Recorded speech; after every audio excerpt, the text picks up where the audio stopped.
discoveries often happen when we dare explore the intersection of disciplines. Today, we celebrate the vindication of that vision. This exhibition showcases Ghana's first ever discovery of musket balls at a colonial fort found by Ghanaian scientists. It represents the power of scientific innovation applied to heritage preservation. It demonstrates that Ghanaian researchers working from Ghanaian institutions using cutting-edge technology can make discoveries of international significance. This project has shown that non-invasive geophysical prospecting, long considered challenging for West African sites due to environmental challenges, can succeed when methods are thoughtfully adopted rather than simply imported. So on behalf of the Department of Physics, KNUC, I welcome you all to Musket and Megahertz.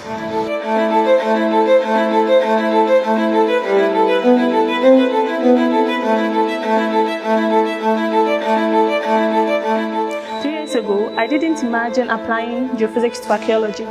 Recovering musket ball has shown that scientific knowledge can be applied to discover relics and to help tell stories of past histories. So the experience when on the site was both humbling and exciting. Instead of digging immediately, you are trying to use scientific knowledge to try and investigate. And immediately you find signals or anomalies on the site, you are excited because you know that, definitely there's something on the site that we can further investigate or perform archaeological excavation.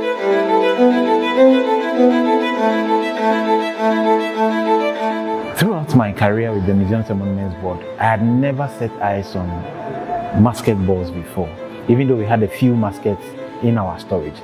So when we actually encountered them in the field, I was really excited. 365 other artifacts that we found are very inconsistent or very consistent indeed with materials that we have found across many of the forts and castle sites along the coast. These materials ranging from the pot shares to the European ceramics to the smoking pipes tell us about the lifeways of the occupants of the fort and their interaction with the local people.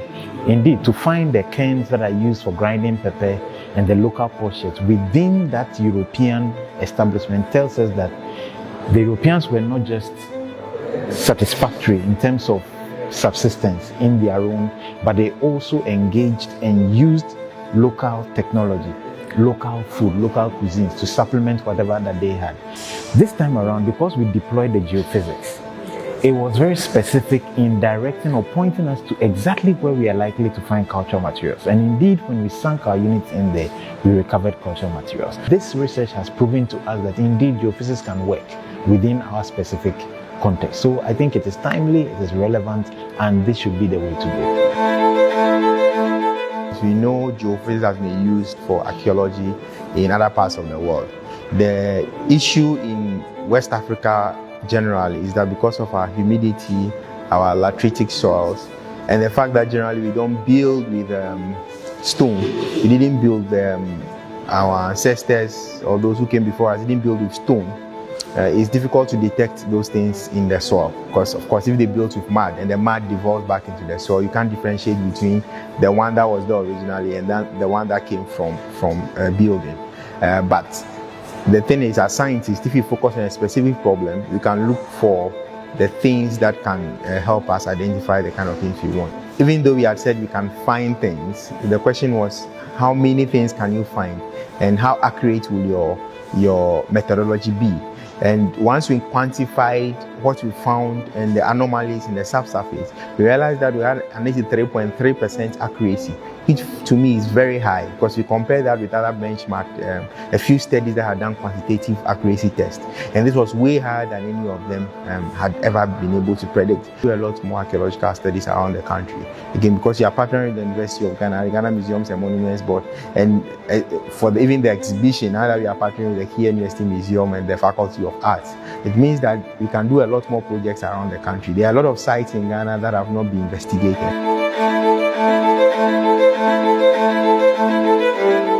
Yeah, so this discovery is very significant to the GMMB. First of all, because it is made by one of our own, a Ghanaian researcher, finding this makes it so unique. This object that was found, the muskets, balls, and the related artifacts are not only objects. They bear testament to the historical encounters, that has shaped our coastal landscape for a lot of years. This methodology is valuable because it is not invasive and cost effective in the long run. For the GMMB, this method enables us to prioritize areas that truly require intervention, make informed management decisions, and allocate limited resources more strategically.